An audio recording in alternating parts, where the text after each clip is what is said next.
Welcome to the Ladies Finance Club podcast. I'm your host, Molly Benjamin, and I am thrilled that you're here with me today to talk all things money. Because let's face it, the world of finance can kind of feel overwhelming, a little bit male, pale, stale. But if you can get on top of your money, and we know you can, it will pay off big time.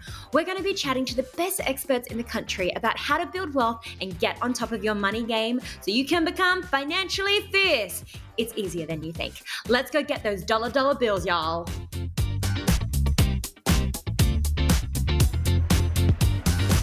All right, want to get super savvy, but you're like, where do I even start? Or like, Molly, I'm trying to tackle Tinder, not my retirement. Jokes, is Tinder even still a thing? I'm not sure. But today I speak to one of my favorite women in superannuation. Her name is Gemma Mitchell. She's an absolute gun when it comes to this stuff. And we talk about what are the really small things you can do now to ensure your super is looking as good as George Clooney does when you hit retirement. Get ready to take some notes because this one is a goodie.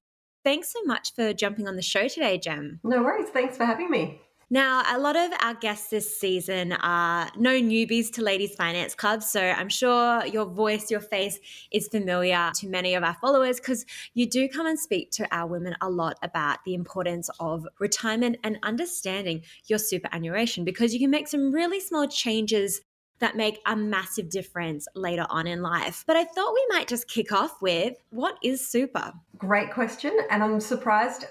I shouldn't be surprised, but I always am about how many people don't know what superannuation is. They just see this amount coming out of their pay.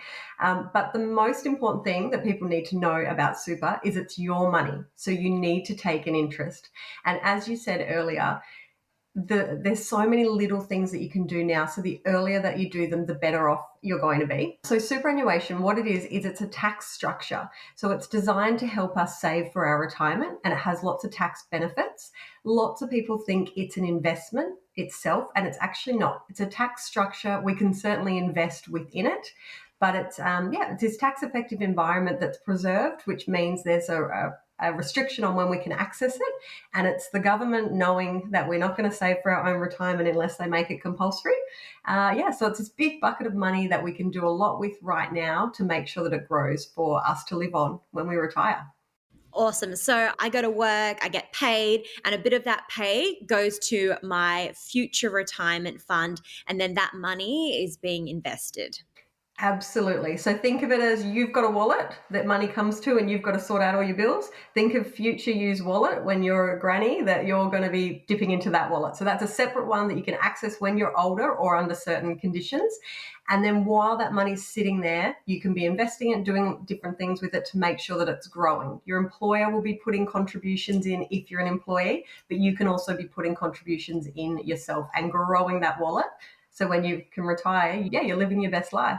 Great. And I know I'm like trying to tackle my Bumble, not my like super fund. And like sometimes I'm like, but it's just like such a future Molly problem. Like I'm not going to even be able to access this money till I'm 65. But why is super so important? Yeah, so everybody pretty much feels like that. It's that whole present bias is that we're just thinking about what's in the now and we've got so much stuff going on.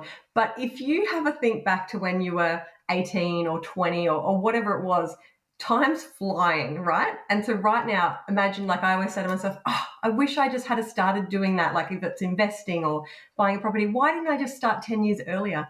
You're going to be 60, 70 in no time at all. And this is the money you're going to live off. So we do actually need to get out of that present headspace and think future me is going to love me for doing this now.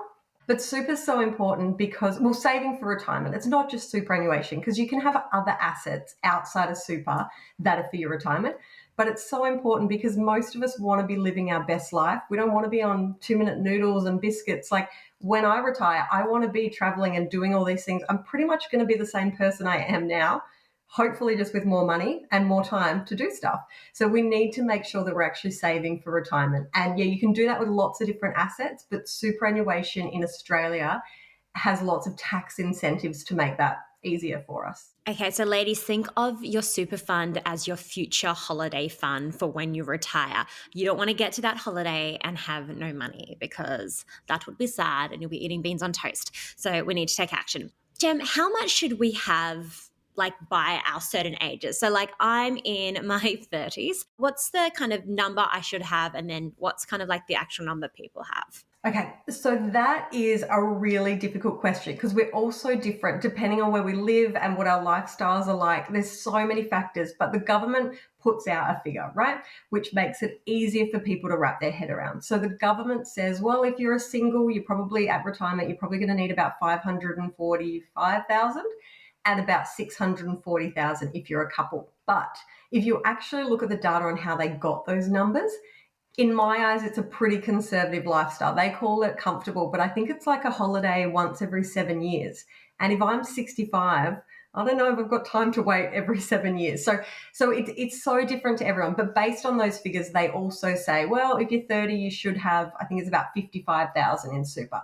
If you're 40, you should have about 165. So they do set this, and it's really easy to Google. But my concern with that is, some of us are living in Sydney, some of us are on the coast, some of us are in country town. It's so, so different. So one of the things that Superfierce, the company that I work for, has just brought out, as we know, retirement planning and retirement calculators can be a bit of a bore, but they've just released a game called Blingo. And I've done many retirement calculators in my time, and this is a really fun interactive one where you can pick what's your fashion going to be like, what kind of car are you going to drive, what are you going to be camping, are you going to be first class jet setting, all of this, and it's going to spit out a number going, well, based on that, thank you, the government, for kind of working it out for us. Let's take that as a baseline. I actually want to up it, and this is how much I need. And then they've also gone as far as you can chuck in your details and say how much you've got, and it'll say, well, are you on track for that lifestyle or that one, or are you way ahead of the, So I would recommend anybody who wants not a snoozy retirement calculator to work out their own figure with Blingo. So you can go to growgold.com.au, and it's really fun. Yeah, and I love what you guys are doing over at Superfair, saving women and men, Aussie women and men, thousands and thousands, sometimes even hundreds of thousands of dollars in superannuation fees. It's really cool. So definitely check that out, and we'll add it to the show notes. So when it comes to women and super, the last stat I read was around 47. We're retiring on 47% less super than men. And there's a number of reasons for this. And we've talked about it in other episodes. But, the fact that the highest growing demographic of homelessness in Australia is single women over the age of 55. Oh, every time I hear that, I'm just like, bloody hell. So yeah, obviously we take time out of the workforce to look after kids, to look after elderly parents, which means, we might be retiring on a lot less than our male counterparts. So if people find themselves in the situation where, they check out the Blingo calculator and they go, okay, I'm currently not contributing enough, what are some ways we can boost our super? Yeah, so there's a few different ways that you can boost your super. So I would say there's probably three elements where you can have the biggest impact. So contributions, obviously, and the earlier that you start, the better off it will be, because that compounding effect, if you're starting much earlier, the money's going to be growing a lot. It's got a lot more time to grow. So contributions, but you really need to look at what the best contributions are for you, because, if you're a high income earner, potentially that's salary sacrifice. If you're a low income earner, it might be a personal contribution you do yourself from your bank account that you potentially get the government co-contribution where they give you a little bit of a top up. So understanding what the best contributions for you are and your salary is really, really important. There's things like the spouse contribution and super splitting. So if you're taking time out of the workforce and actually just having the conversation, if you have a spouse, on, yeah, I'm happy to be the primary carer, or I'm happy to do this, but let's talk about how it impacts me and how we work as a team. So I think the earlier that you can have those conversations, the better. But just understanding what contributions are available to you. So with contributions, there's obviously contributions that our work has to pay us, which is at the moment, is that sitting around 10%? 10.5 it is now, and it's slowly working its way up to 12, which is fantastic. And it'll be 12 by, is it 2020? 25? 25.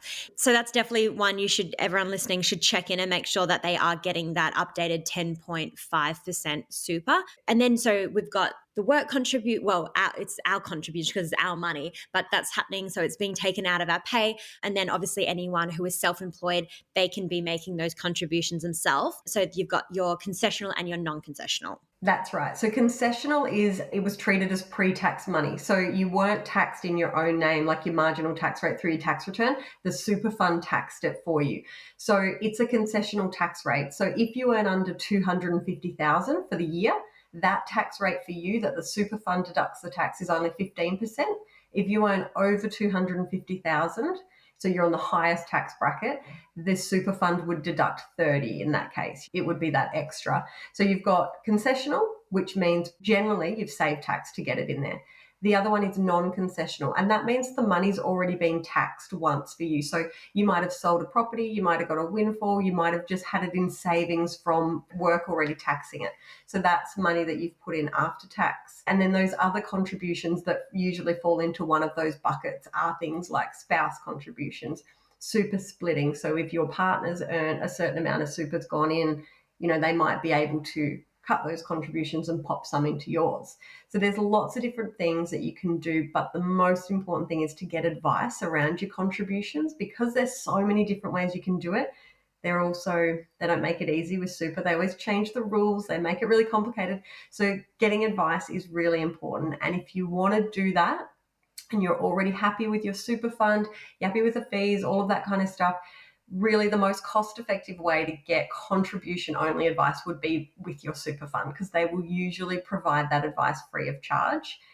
So it's not to help you find the best super fund because they're only going to be looking at their fund, but it's to help you with contributions. You could certainly use that service. And as you said, like there's lots of different rules around how much you can actually contribute to it and how much each year. And you can also carry forward and catch up your contributions. Yeah, one of my favorite ones. Yeah. Yeah, I know. I was so unaware of this. So ladies, take notes because this next bit could have a big impact. Yeah, so this is only new out the last couple of years, and it's such a big win for everybody in super world, right? But especially women who have taken time out of the workforce, men, whatever you might be having kids or starting a business, whatever it is. So it used to be that contribution, that concessional cap. So it was 25, now it's 27 and a half. It used to be if you didn't use that, too bad, it was gone. But now it rolls over for a 5-year period. So if you haven't made any contributions last year, you haven't made any this year, or you've made a few, any of that unused cap gets added to this year. So it might be, so let's say you started a business. This is a really common way. People always go, I don't have enough right now to pay myself super, but then there's potentially going to be a time where that business takes off. So that might be the year that tax effectively they want to catch up on all those contributions. They want to pop a lot of money into super, or they might have sold a property, whatever it is. There, you can actually utilize that all in 1 year, which one helped retirement because you've got back up to where you'd ideally want to be, and you've potentially helped you tax as well.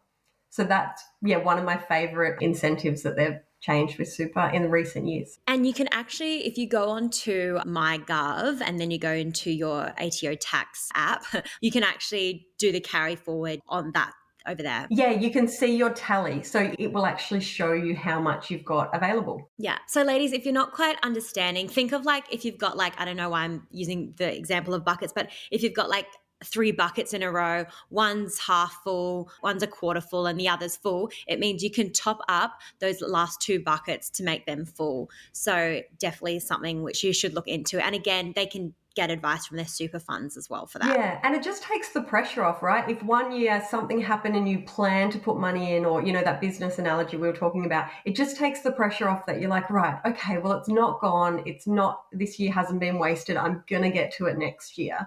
Yeah. And as we said, the government wants us to put money to our retirement because they're like, we don't want to be looking after your broke asses when you're old. We want you to support yourself. That's, I think, the whole idea of where the super system came from. I mean, not in those exact words, but the Keating government brought it back in the day just so it would take the pressure off the government. And also, like, we have a pension, but a pension, number one, when like I'm 34 when I retire, will there be a pension? And also it is not a lot, is it? So we can't be relying on the pension. No, it's really like a minimum kind of wage just to get you through the bare minimums. So super's been around now since 1992. I think it was compulsory. So for our generation, most of us now aren't going to remember a time where there wasn't superannuation. So if we're really, really aware of it, if we've been employees, we should actually have enough to support ourselves. But we do need to do these little steps along the way that we've talked about. Yeah, and for those people who are listening and they're like, just wait, what is the pension? Jem, could you just maybe give a really quick kind of overview on the pension and what that sits at? Yeah, so that's Centrelink. So you'll be aware of, most people have heard of, a disability support pension or job seeker. It used to be called, it's called New Start now, but it used to be called, like, I don't know, people refer to it as the dole. So it's, those are the things while you're working, and then a Centrelink age pension is what kicks in retirement if you've got under a certain amount of assets and income. A lot of the time, most of the people that are on Centrelink pensions now, it's to supplement their other assets and their super. Yeah, so they might get a part pension or something, or just scrape in for some of the concessions. But it's just to support and to boost. But yeah, it's not a lot. And the earlier that we start looking at super just means we're going to have more choices. Even with that comes a lot of reporting and explaining where you spent money and what your bank account now is. Like, I would just be really happy to not have to explain anything to anybody and go, self-funded. But that's quite a privileged position to be in. But yeah, the younger you start, the more chance you've got of being able to do and support the lifestyle that you want. And please go back and listen to our Investing 101 part 1, where we actually talk about the power of compounding. And I have the stats in front of me because, again, we go into detail in that episode. But like, if you are wanting to retire with $1 million, you are looking at, in your 30s, putting away around 900 a month, in your 40s 1,700 a month, and in your 50s 3,750. So it really goes to show, if you start early and you start those contributions, not to say that if you are, starting later, that's still okay. Yeah. So the later you start, you've got to work harder. You've got to be putting more in because you didn't have compounding interest. You didn't have that working on your side, like that snowball kind of effect. Yeah, it's just so important. And other ways we can boost it. So I know there's, I think, what was it, like 5 billion of lost super in Australia? There is so much lost super. So yes, looking at your lost super. So we've already talked about the contributions, big part of it. Looking for lost super, all those little random jobs that we did, which probably won't happen going forwards, fingers crossed, because the government's now got the whole plan to staple a super fund, so you can't have all these, little ones. That's got problems in itself, but we probably won't have this lost super issue that we've had in the past. But yeah, going on MyGov, looking if you've got lost super. The other one would be, so there's probably 4 elements. The other one would be looking at your investments. So it's really, really important that you actually have an understanding of how you're invested in super. So remember, we talked about it's a tax structure. You could have cash in there that's going backwards with inflation if you wanted to. So they're not, most of them have a default investment, and you can actually go in and change that and look at, well, I'm happy to take a little bit more risk perhaps because I'm younger, or I'm getting closer to retirement. I don't want to take that much risk now. I want to smooth it out. So you can have a lot of control over that. So your returns, how you're investing, is going to have a big impact on that as well. So, Jen, when you say a default fund, so I start my new job, woohoo, they go, hey, here's your, and I know when this happened to me, I was like, I had no idea what a super fund was. I was like, whatever. Yeah.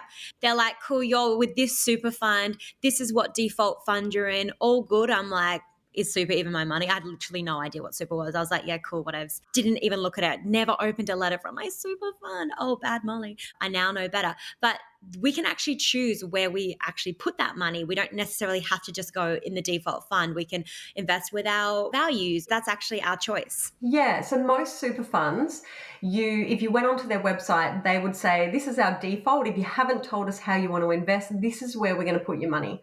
So some of them have a sliding scale. So some of them say, well, for your age, we're putting you here. If you don't tell us any different, as you get older, we're going to start moving you there. And heaps of people are comfortable with that. But most of the time, if you go onto their website, they'll say, this is the default where you are if you haven't told us, but look at what else we offer. It's kind of like a menu. And you can go, well, you can look at, well, if it's a high growth, it's got this amount in riskier growth assets. Or if it's a defensive, we've got this much in your defensive assets that are usually a bit safer. And you can pick, and you'll be able to see the fee based on that, their performance based on that. But this is also why it's really hard to look at performance and compare super funds just on performance, because there's all these different investments. So you might be chatting to your friend at a barbecue and they say, oh, my super fund did 10%. And you're going, mine only did 4%. But you might be defensive, they might be taking risks. So it's really hard to compare unless you actually know what you're invested in as well. And Jem, I don't doubt for a second that that's the kind of barbecue chat you have. But also for people listening, again, that's where I'd say go back to that Investing 101 episode where we actually break down what are those assets you can be invested in. So, like, when we speak about, defensive, that's things like cash and bonds. And when we talk about growth, that is more on the shares and the stock market and property. And again, I always like to use that image of like shoes. You've got your flat shoes, which are more your conservative, your safe investments or your risk profile. And then you've got your kind of high heels, which is probably more those growth assets, a bit more risky. So is the rule of thumb that like the older you get, the less risk you would want to take? Usually, most people start being a little bit more conservative, but a lot of people actually think that you shouldn't take any, like they go, oh, well, my money, and we'll talk about what actually happens in retirement. But a lot of people think that your time frame is your age now till you retire. It's not. Chances are that money is going to stay invested. You're just going to start using it to live off. Chances are, if you retire at 60, there's probably another 30 years that money's invested. So when we talk about investing, like you educate all the time, the longer term, the more risk you can take if you're prepared to ride out that. So it doesn't get to your retirement date and you just go, right, no more risk. We're living off this money. It's in cash. It actually stays invested. So you can still take risk, but generally people are a little bit more conservative because income stopped. You can't just wait. They're going to be more aware of what their super balances are. They're going to be checking it a lot more. So from a sleep at night test perspective, people tend to be a little bit more conservative than what they would have when they're accumulating. Great. So that's all around boosting our super. Are there any other kind of hacks that you would say that we can boost? Absolutely. So fees. People don't realize that fees is probably the biggest impact that you can have on your superannuation. So high fees are eating away at your balance and your return. So the lower the fee is going to mean that more money stays with you each single year in your super fund, and that's going to compound as well. So it doesn't always have to be the lowest. There's lots of considerations around a super fund, but low fees is a really, really strong it's a strong starting point, right, to put money back into your pocket. And that's what Super Fees does. So they will kind of project, well, based on the fees that you're paying now and the fees that you could potentially be paying, how much extra does that put in your pocket without doing the contributions and the extra risk? So you can look at it that way as well. And on fees, so it's not just, a lower cost fund is going to help in that respect, but you also want to look at your insurance premiums. Because if you're overinsured, you're paying for stuff. So insurance premiums are going to be coming out that perhaps you don't actually need, or you could be overinsured. So all these things are eating away at your retirement balance, fees, risk. So with fees as well, like, it might be like 1%, but that at retirement in 30 years time, that could be like the equivalent of like over $100,000. Yeah, it's scary when you see the compounding effect of the fees. We always talk about the compounding effect of returns, but the fees is just as scary. Because I think it's really easy to be like, oh, but it's just 1%. But if that means 100,000 or 75,000 left at retirement, I'd prefer the 75K in my retirement pocket. Yeah. So when I hear numbers like that, because sometimes it's really hard when you hear big numbers, like I might have a mil for retirement or whatever. It's hard to actually work out, well, what does that mean for me each day? And so you're breaking it down. If you get your report through Superfist, they'll break it down into two ways. What the value is, so that big number that's going to look amazing, might be a millionaire. And the other one that's actually, well, what does that work out to be a week? Because then I can work out, well, what am I doing? Am I shopping? Am I going for champagne? Am I going to the gym? What things can I afford? But with those fees, if you're fee saving, like you said, 75 grand, my brain goes, oh, that's probably like 5 to 7 overseas holidays. It's a lot of money. Definitely. Would you say no to that? No. Yeah, totally. And I think with Lost Super, and I always like to use this analogy that if you were walking in the street and you saw $500 and it said your name. So if I saw $500 and said Molly Benjamin, this is your money, I would pick it up. And that's what we do when we ignore our Lost Super as well. So, look after your money now and it will look after you later in life. And what about consolidating our super fund? So if we've got more than one fund, so maybe we worked at Macca's, Woolies for our parents, and we got a uni job. So we might have a couple of different things going on. And I know we talked about insurances and we'll talk about that again, but is it best to just to get rid of the paperwork and combine them? So consolidating is really, from a perspective of just less paperwork, is really, really convenient, right? It's easier to track and you do pay fees for each super fund.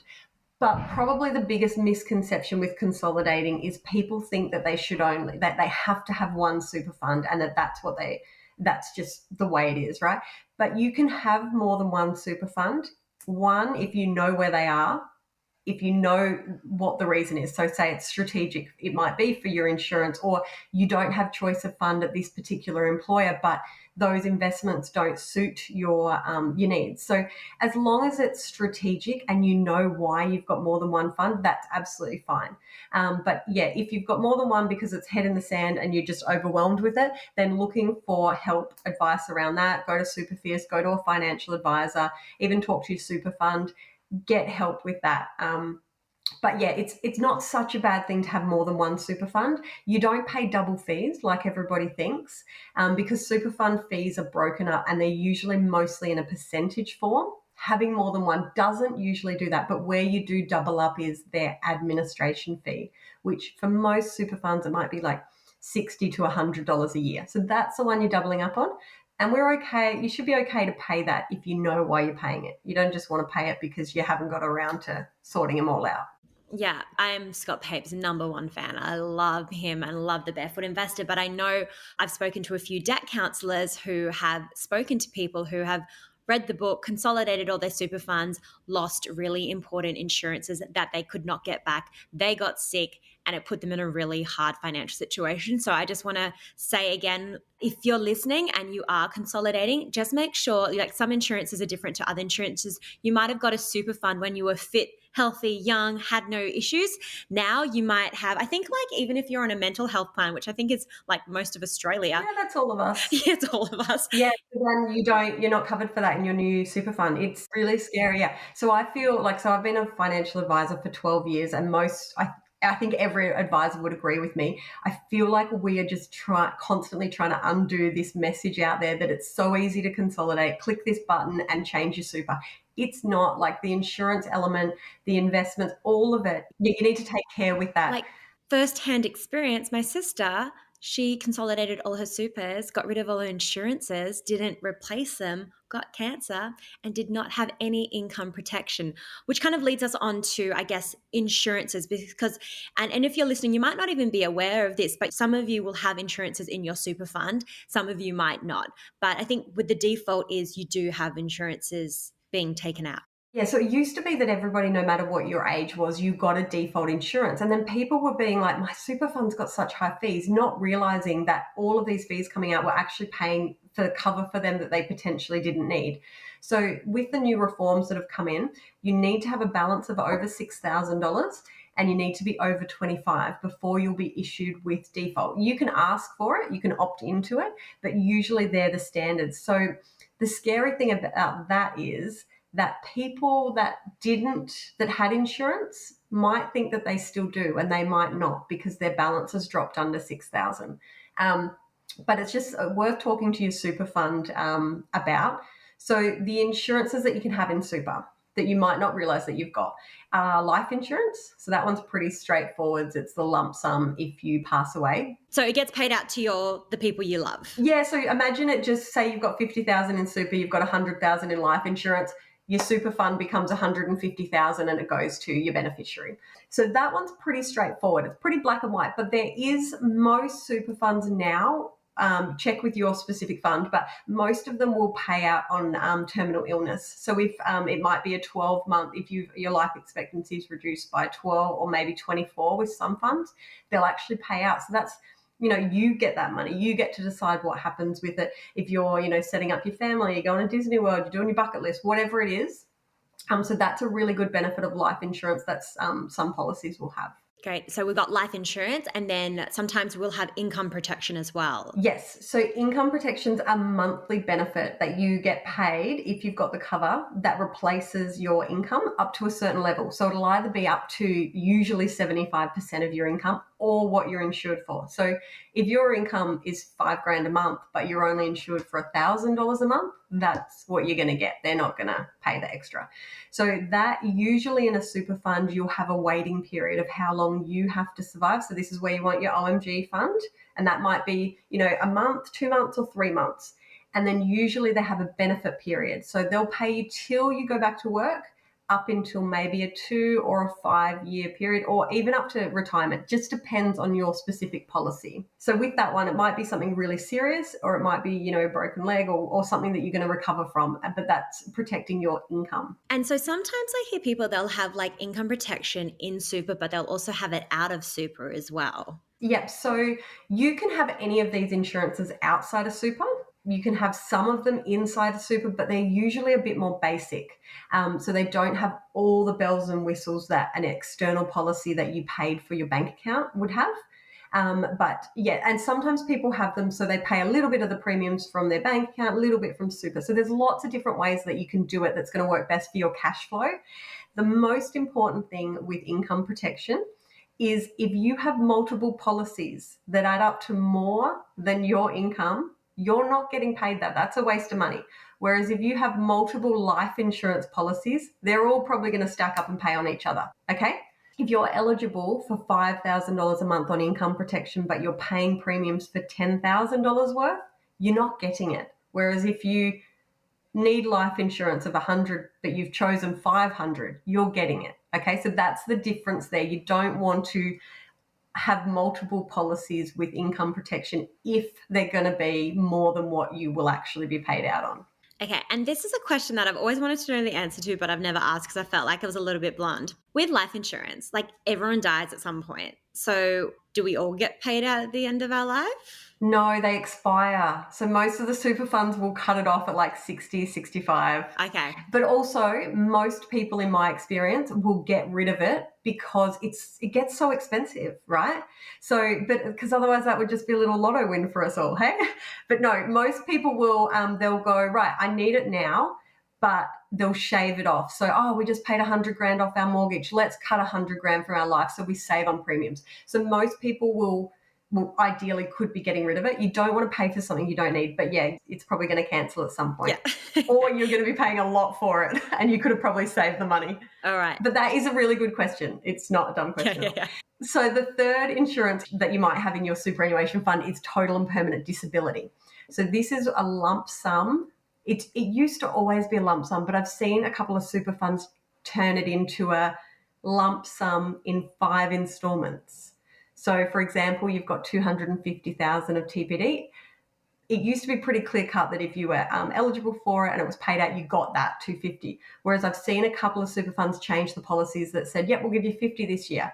Then make sure we'll just double check you're still that sick. Then we'll give you $50 again, and so on.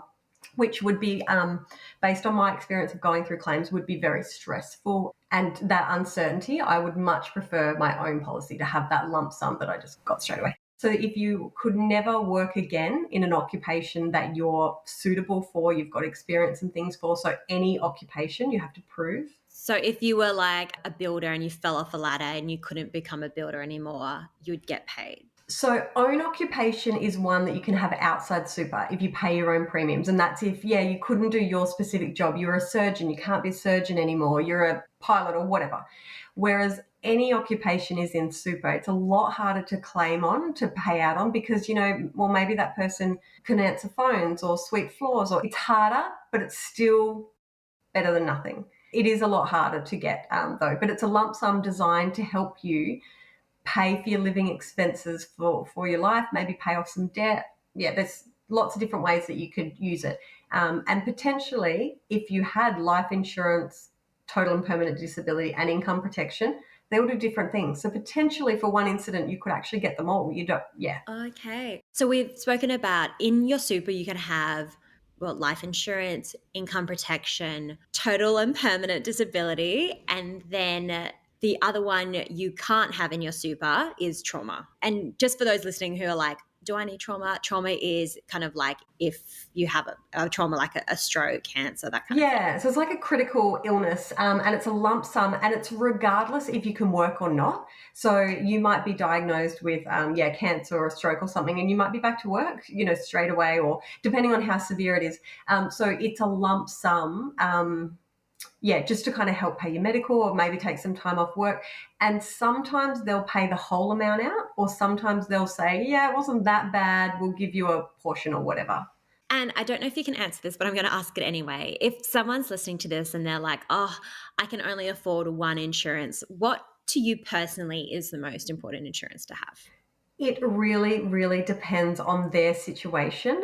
But for myself and thinking about the people around me, I would say income protection, because your ability to earn income is the most important thing. If you have your income, you can maintain debt. You can pay repayments until you can sell the asset or work out something else. So I personally feel like it's income protection, but it just really, really depends. Oh, I'm absolutely loving this conversation and I'm learning so much about super. So, we've talked about insurances. So, how do we know if our super fund is good or a dud? Because I know a few people I was speaking to, they got naughty letters from their super funds last year. Yeah, so that report now comes out each year listing, it's pretty much a pass or fail. So it's saying they were good or they were bad. So that's good, but there's so many other things that you've got to consider. So a lot of the time people will look at performance and go, oh, that's bad. And they're looking at 1 year in isolation. That means nothing. So you really need to look at the overall performance for your specific investment as well. They might have, that super fund might have a terrible investment, but not all of them are bad. Or, so it really, really just depends. So you need to be comfortable with the investment and look at the long-term returns and just see if it's kind of around what other people are doing. It doesn't have other funds. It doesn't have to be the best performer, because if you always chase the best performance, they all change, right? You'd be changing super funds every single year. So I think you personally need to look at and consider with your own super fund, am I comfortable with the fees? Does it do everything I want it to? So if ethical investing is important to me, does it actually give me that option? And is the fee reasonable for it? Does it give me the insurance I need and that I want? And am I comfortable with that? So it's such an individual thing. This is why advice is so important, because it also takes out the complication of it. So I would really recommend, if somebody's wanting to know if they've got a dud super fund or just understand more about it and they're a bit overwhelmed with working out how all the, often 6 different fees end up with, a super fund might say, hey, this is our low cost fee investment. And then you look at all the other fees and you're like, so if you're needing help with that, you can get a free report from Superfierce that will actually give you a recommendation. It's a statement of advice. If low cost is important to you or ethical, there's some boundaries around it. But it's a great starting point for you then to go, right, well, now I understand all about my super fund and what is actually going on. Is that important to me? Is there other things I need in that super fund? And, it might be that you go, right, I'm actually ready to see a personal financial advisor for comprehensive advice, a strategy to look at lots of stuff. But just starting with understanding your super fund, which Superfierce can do for you for free, I would really, really recommend, because it's so hard to know if we've got a dud or a good fund. That's the thing. There's so many fees out there. And I'm like, is there a rule? Like 1% is good or 3% is bad? Like, do we want to keep them under 1%? Or again, it just is dependent on performance, all the things. It depends on what's important to you. But so as a rule, when I was in financial advice land, seeing like one-on-one clients, most advisors would say, anything under 0.8 is pretty reasonable. But now, the last few years, now we've got index funds, passive investment, all of that kind of stuff. Fees have come down a lot. So, but it also depends, if you want your super fund to be doing all of this really fancy stuff and have access to all of these different investments, you're going to pay more for it. Whereas if you're like, no, I want to keep it really simple, that low cost super fund ticks all the boxes that I specifically need, then perfect. So you just need to be prepared to kind of work out what you need. But for most people, a low cost super fund ticks all the boxes, because, if you can make contributions, if money can go in and you can invest it, you can have a beneficiary, and you can have the insurance you need, which might actually not be in super, it might be out, then that ticks all your boxes. You don't need to pay more for it than what's on offer. So ladies can head over to Supervis and they can literally download a free report of what they're paying and where that is in the market or Yeah, so a statement of advice. So what it will actually do is you upload your superannuation details, usually just your MyGov report or a recent super statement, and it'll say over your lifetime, based on what you've told us about yourself, like when you when you see a financial advisor, this is what you're on track to retire with. These are the fees you're going to pay in your lifetime. And here is some other options. So this is a low cost option if low cost is important to you, and this is the other category that comes up is a low cost, ethical, sustainable option, because that's getting, we're seeing it more and more that it's important to people, but that's usually a really expensive place to invest. It's getting a lot better as well. Like most investments in that space, there is either becoming more competition, more options, but fees seem to be coming down there as well. So we've got an option there. If that's important to you, you can see that too. I know we were chatting about this another time, and I was kind of surprised to learn that your superannuation isn't part of your estate. So if you have a will, your super isn't included in your will. That's right. So your super is in trust for you. So it's like a trust. It's not in your own name. So it's not like your car and your cash and your house. It doesn't go in form part of a will. So there's a couple of ways that you can do that. You can list a beneficiary on your super fund, and there's two beneficiary options usually: a binding, which is like ironclad. If you name the right person and they're eligible, so it's valid, it's ironclad. It's the you saying to the super fund, this is what's happening. And then there's non-binding, which is like, hey, this is a suggestion. If you guys agree with it, please do this. So there's a couple of different ways you can do it. If you need to get advice from an estate lawyer, but usually if you want it to go through your will, you can list the will as the beneficiary on your superannuation, but you need to get an advice from an estate lawyer if that's the best thing for you to do. And you can fill out a beneficiary form on your super fund super easy. Yeah, you just get the form from your super fund and send it off. If you do the binding one, that ironclad one we were talking about, usually you have to renew it every 3 years. But just talk to your super fund about it and what they offer. And I also wanted to do a quick shout out to a company called Super Rewards as well, who I'm loving at the moment. So these guys are a cashback site. So if you're not familiar with cashback sites, there's a couple in Australia, but pretty much when you shop online, and I know Super Rewards is doing this for when you shop in store as well, they will give you like a percentage back on. So if you've bought something from Apple or you buy something from Woolworths or you buy something from Lorna Jane or they're iconic, they might give you 2 or 3% back. But instead of putting it in a bank account, they put it in your super fund. So that's cash rewards. So that's another good little boost.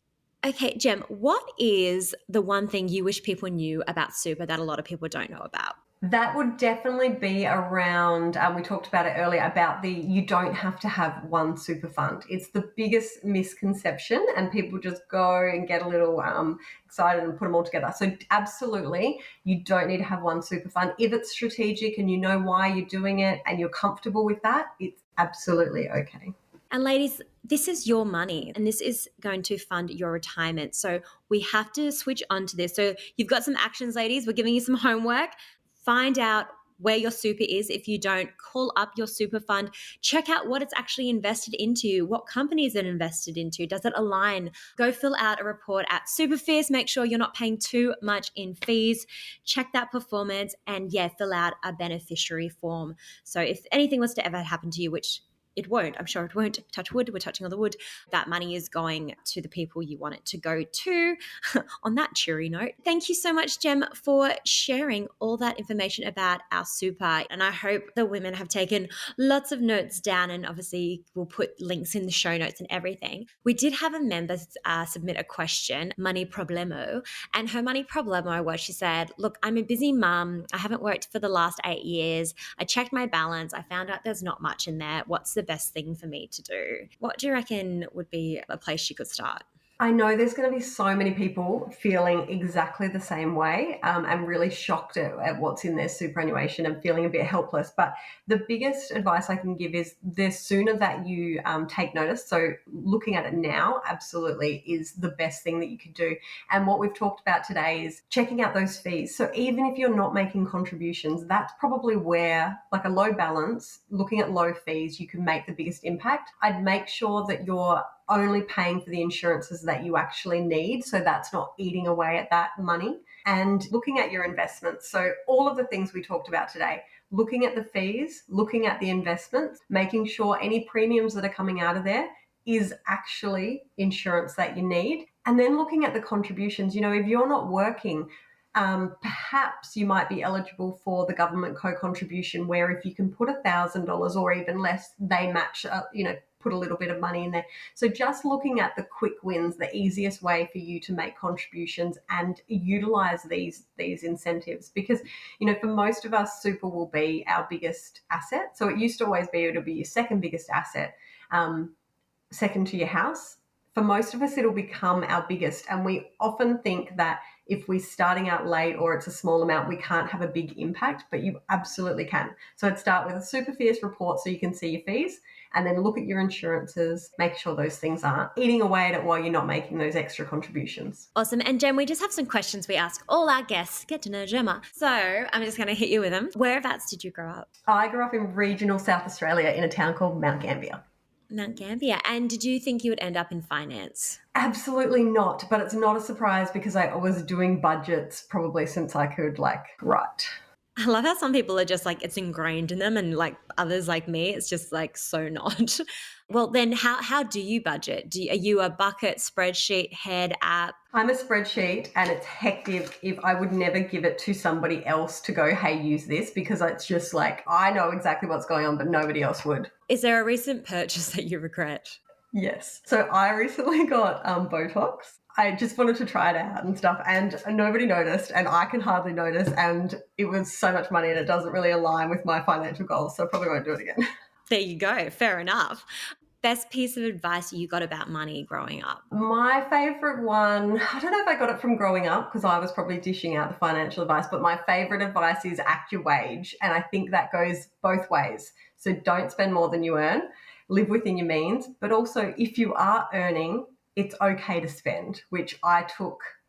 I never really got, we've only just recently got a cleaner that makes my life so much easier, because I was just I don't want to spend on things. But if you can afford to do things, then you should do them, just like if you can't afford to do something, you shouldn't. Yeah, and I love it because we did a session last year and you took a bunch of time off and you actually traveled around Australia with your family, didn't you? That was so cool. Yes, 6 months in a caravan. Love that. Best piece of advice you wish you had listened to?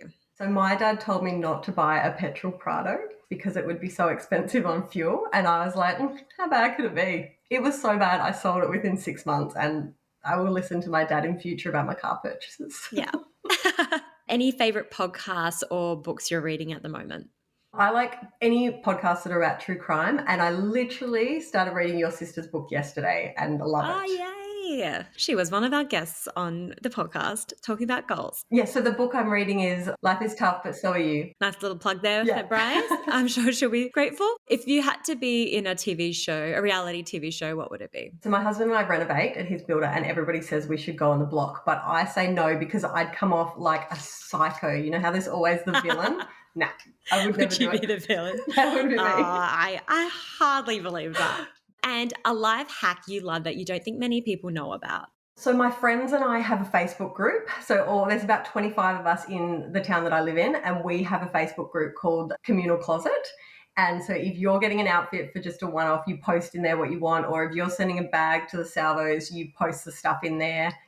Girlfriends have been like, I need this weird shaped bra for a one wedding kind of thing. And you're like, we got you. That's so cool. What a great community initiative. And where can we find you if we want to learn more about Superfierce? Yep. So you can always reach out to me at Superfierce. So at my email, which is just gemma@superfierce.com.au, or the Superfierce Instagram page. The social media girls always making us do reels, so you'll see me there. My personal Instagram is gemmamitchell.finance, and I do lots of Superfierce stuff there and lots of Ladies Finance Club stuff there too. Woohoo! We love Gemma. All right, thank you so much, Gem. No worries. Thanks for having me. See you soon. Bye. Bye.